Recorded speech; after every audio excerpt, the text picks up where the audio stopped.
WADR, promoting dialogue.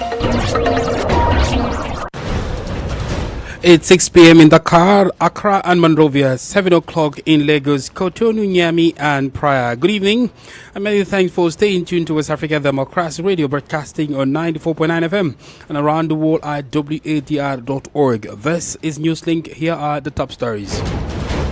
Mali's Assimi Goïta signs a 5-year charter into law. Polls close in Ablekuna North rerun amid isolated incidents, including journalist assault. So I've not done anything wrong to anybody. So if he just comes to approach me to leave the premises, we are all watchmen here.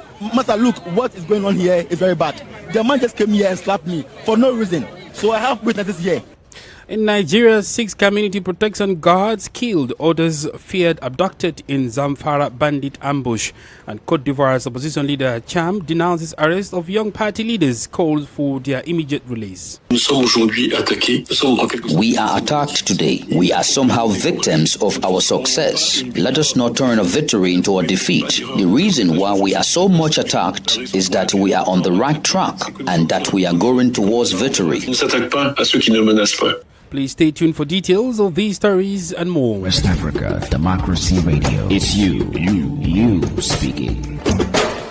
We begin in Mali, where the head of the transitional government, General Assimi Goïta, has signed a 5-year charter into law, which can be renewed without any elections.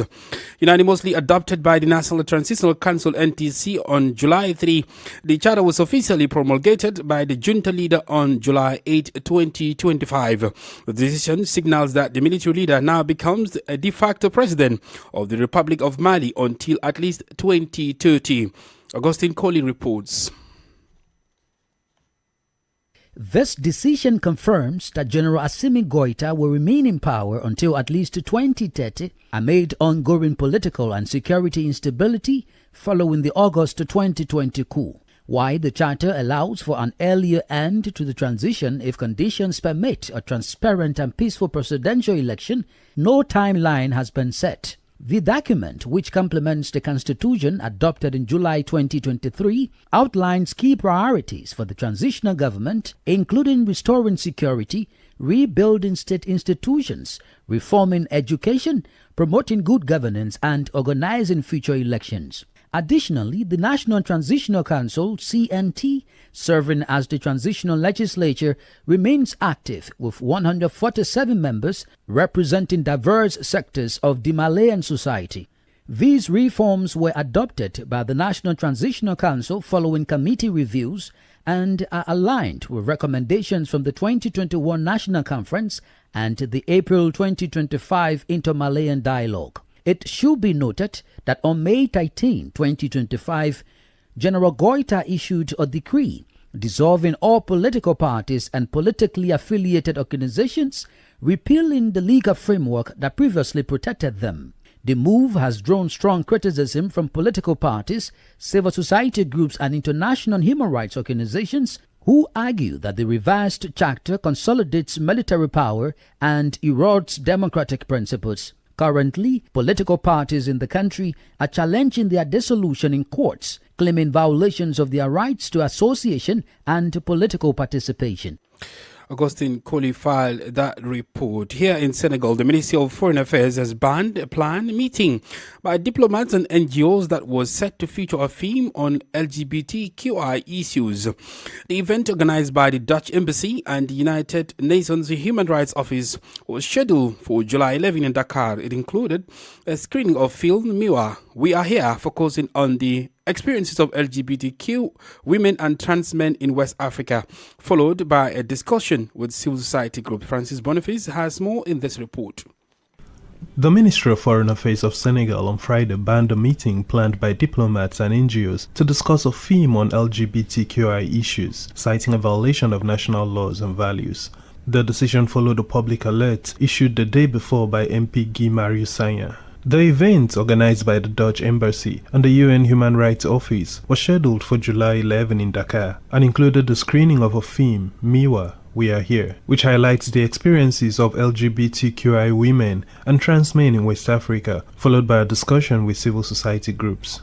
In a statement, the ministry emphasized that all foreign missions and organizations must comply with Senegalese laws and respect the country's cultural, religious, and social values. It warned that no form of LGBTQI promotion or propaganda would be accepted and reserved the rights to make appropriate action against organizers and attendees. MP Sanya claimed the event was part of an Equal Rights Coalition meeting involving LGBTQ organizations, which he opposed. The Netherlands and others are free to support LGBTQ rights at home, but here in Senegal, that's not possible, he stated on social media.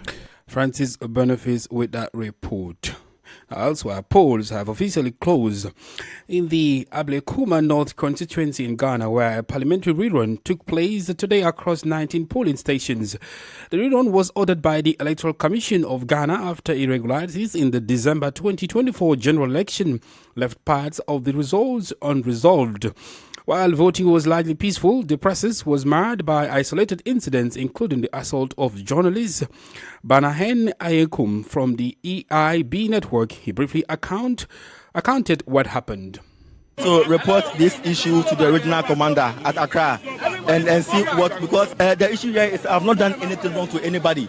I'm here as a watchman, and we are all here as watchmen, okay? So I've not done anything wrong to anybody. So if he just come to approach me to leave the premises, we are all watchmen here. So what if something happened at my back?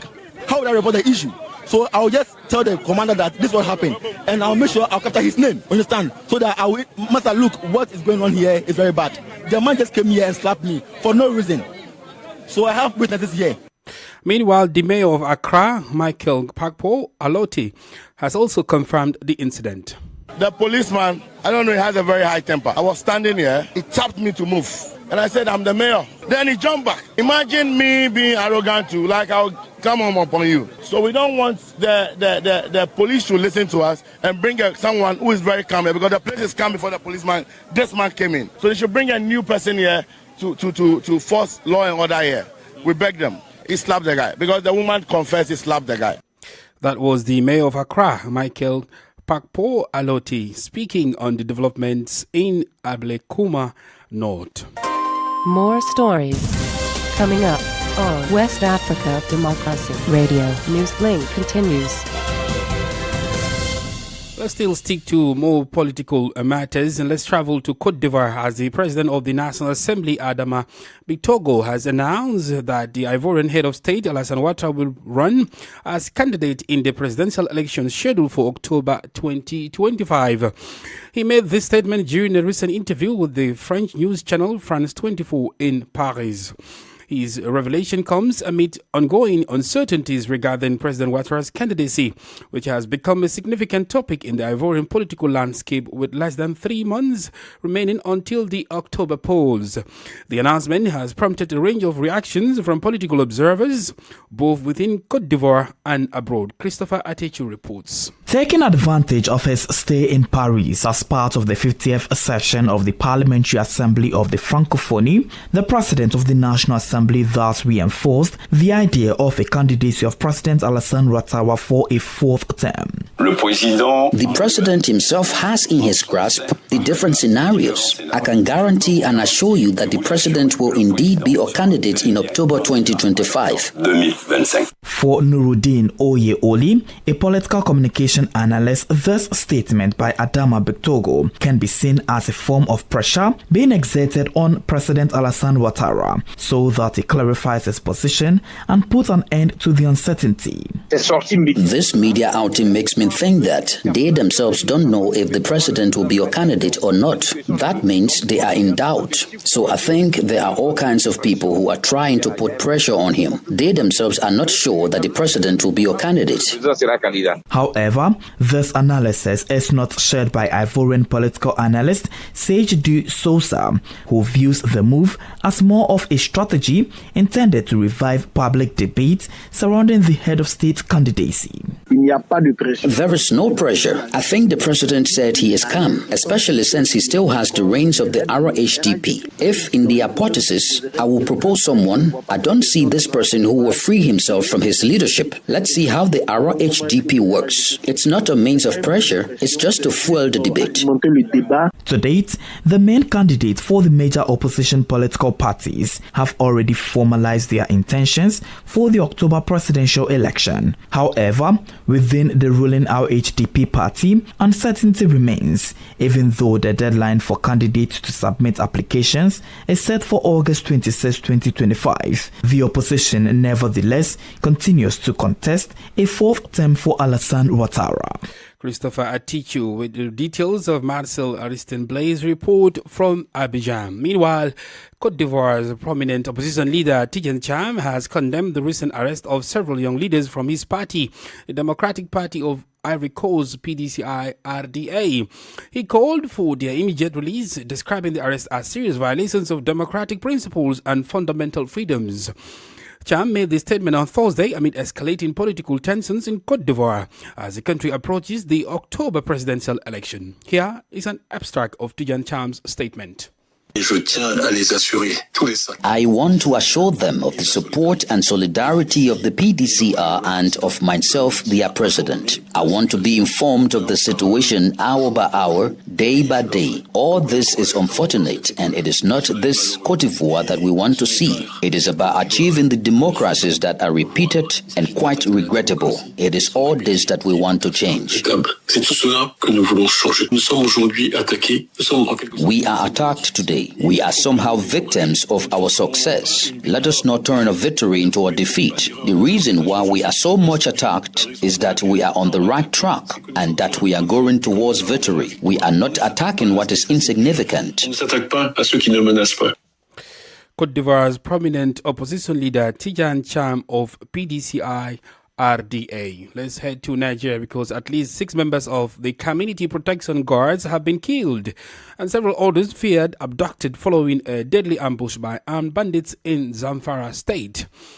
WDR's Abuja correspondent Usman Omar reports. The attack, according to reports, occurred Thursday afternoon along Bungudu-Erkatina Road in Kekunwaje district of Bungudu local government area. The guards were reportedly on their way to condole with the family of a slain colleague when they came under heavy fire from their assailants. Local sources say the attackers, believed to be part of a larger armed group operating in the area, killed 6 guards on the spot before fleeing with several pump-action rifles and a motorcycle belonging to the victims.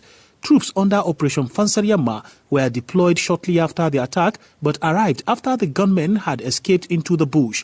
Authorities have since evacuated the bodies of the slain guards to Bungudu town for burial, while efforts are ongoing to locate and rescue those still missing. The attack is the latest in the series of violent incidents across Nigeria's northwest, where rural communities remain vulnerable to armed gangs. It also reflects wider security challenges across parts of West Africa, where state-backed security arrangements struggle to contain the growing influence of non-state actors in hard-to-reach areas. For Newslink on West Africa Democracy Radio, Usman Umar reporting from Abuja. Crossing over to Togo, where civil society organizations, political parties are gathering this Friday to honor the victims whose bodies were discovered in B and Fortiem lagoons during the late June demonstrations. These groups have announced a program for 4 days of national mourning and tribute. They expressed their desire to pay respect to their fallen protesters who died in the cause for a better Togolese state, while demanding the resignation of Faure Singbeg, the president of the Council of Ministers.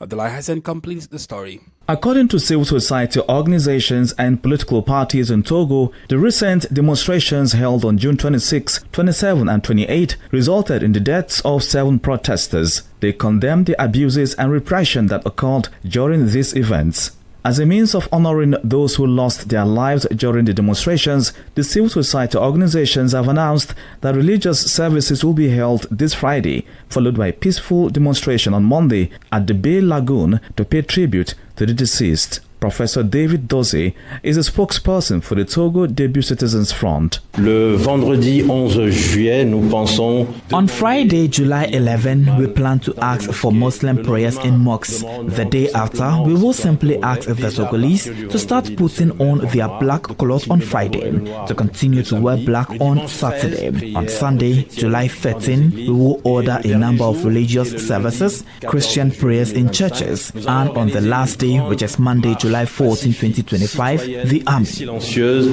à travers des artères de Lomé. These organizations and political parties express their solidarity and compassion for the families of the young people whose bodies were recovered after the demonstrations. They consider the deaths of protesters as a dedicated prize in the fight for social justice and democratic governance. Here is Professor David Doze speaking again. It was important that as citizens, as actors of civil society, we could think about how we could pay tribute to all these victims. We have undertaken to go to the families, to greet them, to testify to them our compassion and our solidarity, and we have given them the guarantee that their children are not dead for nothing. This innocent blood must allow the Togolese nation to be reborn and therefore ensure that the people do not forget them. Additionally, a civil society delegation is scheduled to travel to Agwe in the Republic of Benin this Sunday, July 13, for the 7th tribute ceremony of the year dedicated to Sylvanus Olympio, the father of the country's independence. A report from WADR's correspondent in Lomé, Sylvie Wadr, voiced by Abdullahi Hassan. You are listening to Newslink on West Africa Democracy Radio, broadcasting from Dakar, Senegal. Here is a reminder of our top stories. Mali's Assimi Goïta signs 5-year charter into law. Polls close in Ablekuma North rerun amid isolated incidents, including journalist assault. 6 community protection guards killed, others fear abducted in Zamfara bandit ambush. And Cote d'Ivoire's opposition leader Cham denounces arrest of young party leaders, calls for their immediate release. Still ahead in the news, we have guest interview and sports news. Please stay with us. Fresh and breaking news all the time. Hear it first as the news breaks, only on West Africa Democracy Radio. Newslink continues. Let's head to the Gambia, where a prominent civil society organization that monitors democratic governance has expressed its support for the appointment of Joseph Koli as the new chairman of the Independent Electoral Commission, IEC. This appointment was made by President Adama Barrow, replacing the long-serving chairman Ali Momanjai in preparation for the important 2026 general elections. The CSO Election Watch acknowledged that the newly appointed chairman will face challenges but expresses confidence in his extensive experience with the country's electoral body. Yankuba Manjang is the national coordinator of Election Watch Committee. Our assessment for now, we welcome the appointment of Mr. Joe Koli, considering the fact that the IEC chair retires some months ago. And Mr. Joseph Koli being a senior member and, of course, the vice chair being appointed to take up those reins is really welcomed. And equally being supported by a seasoned diplomat who have served extensively across the country as a vice chairperson, coming with new and fresh ideas. I think the appointments are really welcomed by the Elections Watch Committee. As an observer group, I think it brings in one continuity. Having worked with him over the years and his extensive knowledge on the whole IEC administration. But again, he is somebody who is very, very much open to innovations and ideas. I think he will be able to lead some reform processes in the IEC. We've worked with him over the years, and he has been championing some of the reforms that and even engagements that we had with the IEC. The new chair is going to be faced with a lot of challenges, one of which is on the capacity of the general staff complement of the IEC, creating new units. For example, there has been an outstanding or a long-term advocacy to get, for example, a unit on the data management, a unit on legal, a unit on the statistics. But again, the other one that we are not very sure of is on their administrative most experience when it comes to handling with the finances that comes in. Yankuba Manjang is the National Coordinator of Election Watch Committee. In Liberia, employees of the Ministry of Transport staged a protest on Thursday amid reports that their call functions are being outsourced to Liberia Traffic Management Incorporated Limited, that is LTMI. Recently, it was announced that vehicle registration and driver licensing will be transitioned from the Ministry of Transport to the Ministry of Justice, with LTMI expected to handle the implementation. Traditionally, the Transport Ministry has overseen vehicle-related functions such as registration and licensing. WDR's Monrovia correspondent Abraham Parker reports. This move has faced strong opposition from the ministry's workers who believe it undermines their livelihoods. They argue that the decision is unlawful and threaten to make them jobless. The protest turned violent when clashes broke up between the police and demonstrators. Some protesters were injured, suffering cuffs and bloodstains, and there were accusations that police officers had beaten them under the orders of the Inspector General of Police. 200 of us trying to walk here peacefully right at the intersection of the police. The police came from nowhere, but this is why we left with. We are not resting. They are threatening to open Liberia Traffic Management on Monday. The division for driver lesson and lesson play will no more exist. The anti-president look in our faces and told us this is the deal the government wants. In response to the protest, House of Representatives Speaker Richard Coon promised an investigation and oversight into the matter. We're really on the floor, and we make decisions today on behalf of what you said. We made about everything, and never had a decision to make. They got all the concessions that we don't know about. But we run the floor, and they will make a determination. The government entered into a concession agreement with LTMI in 2018, granting the company exclusive rights to finance, design, build, operate, maintain, and transfer a comprehensive vehicle and traffic management system. Despite this, in June 2020, the Ministry of Transport also signed a public-private partnership agreement with Modern Development Management Corporation to develop a new vehicle registration and licensing system. The situation continues to develop as stakeholders debate the legality and implications of these agreements and the move to outsource key transportation functions. For Newslink on WADR, Abraham Parker, Monrovia. Politics, analysis on major news, social matters, and all. This is A Guest. This segment of the Newslink takes us back to Liberia, where reactions are surfacing in response to President Joseph Boakai's recent statement inviting the United States government to conduct a survey of the country's mineral resources. During a high-profile dinner at the White House on Wednesday, the Liberian leader praised the long-standing relations between the United States and Liberia and subsequently requested that the U.S. survey the country's abundant mineral resources. However, in January 2025, while delivering his State of the Nation address, President Boakai informed the Liberian legislature that China had completed the most detailed mineral resource survey in Liberia over 50 years. These conflicting remarks from the sitting president, first commending Beijing for its comprehensive survey, then appealing to Washington for another, leaves room for questions about the consistency of Liberia's foreign policy and the government's position in growing strategic rivalry between China and the United States. Our guest is Dr. Lester Tani, a Liberian economist who shares insights in an exclusive interview with WDR regarding the implication of these statements.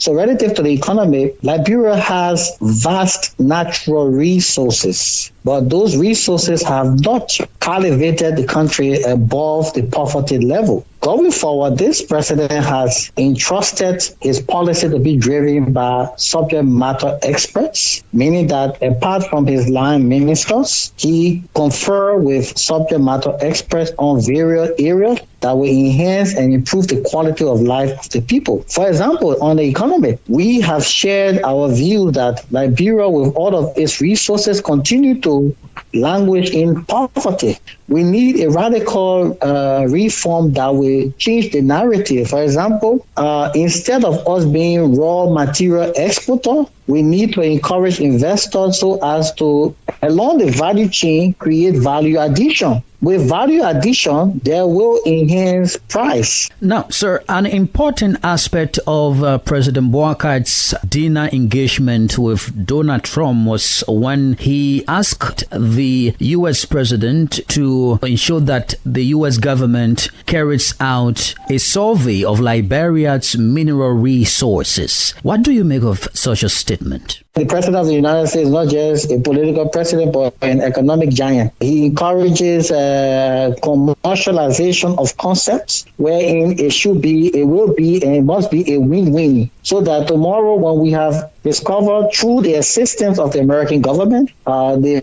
presence of certain rare earth materials that are very vital to the American economy, it should also have reciprocal dividend for the Liberian economy. So what the president is asking is not a partnership where we just produce a raw material and accept any price. In January, President Joseph Boakai told the Liberian legislature during a State of Nation address that China had completed the most detailed mineral resource survey of the country in more than 50 years. A statement of inviting the U.S. to do a survey of the country's mineral. How would you describe such move, or in terms of contradiction to what he had already told the Liberian legislature? No, I don't see contradiction. All I see is verification of what the data already suggests. China did a comprehensive survey. They have documented the presence of several minerals. The American can follow up on that investigation and verify the data from the Chinese. It is basically about the whole research process. You test the hypothesis before you come up with a conclusion. How would you term the concession and access agreement signed with Ivanhoe Liberia Limited, which the U.S. government will be providing $1.8 billion to Liberia when it comes to its rail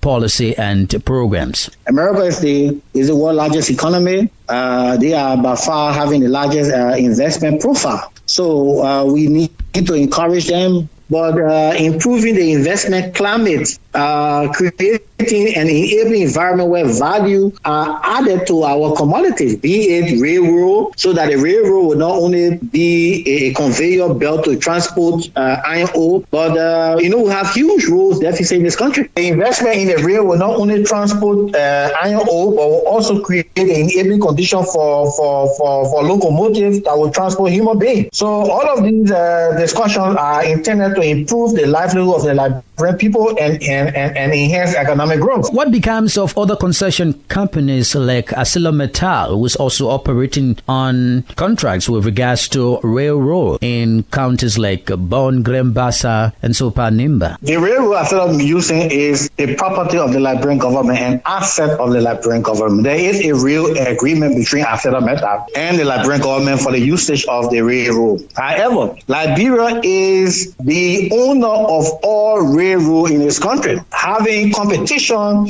is not a bad business model. There are a couple of agreements that were made in the past, and those agreements have not benefited the Liberian economy nor its people. Those agreements need to be revisited and amended for the sake of enhancing productivity and economic growth for our country. There are also concerns about the current existing mineral development agreement with ArcelorMittal, which gives the company 100% control over the Yekepa-Buchanan Railway. Does that in any way affect the signing agreement with Ivanhoe? The beauty of contract is that there is always room for amendment. So obviously, ArcelorMittal will be called to the table to be informed of Liberia's strategic interest. Dr. Leslie Tenney is a Liberian economist. And of course, in sports, I know someone is in the studio. He does not want to be here initially, but he has no choice. Christopher Atechi just joined me for the latest. Allow me to introduce you. Okay, I'm here. Well, please give us.